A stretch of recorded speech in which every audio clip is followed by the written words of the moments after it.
Hi, I'm Ed Strand. The last thing we want is for our machines to be scrap generators. In an ideal world, when you look in the reject bin, you would only have bad bottles there. Now we know that's not going to happen, so here's just a few tips on how to minimize the number of good bottles you find in your reject bin. Start out by minding your production counts. Every machine has counters for accepts and rejects. My approach, take a look at the total, and if that's not okay, check the individual station counts.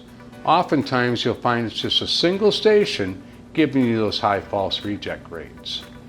Reset your counters, especially after a product change or an adjustment.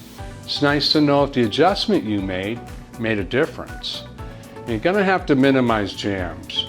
For good reasons, when jams occur, our machines will usually reject all the bottles inside the machine.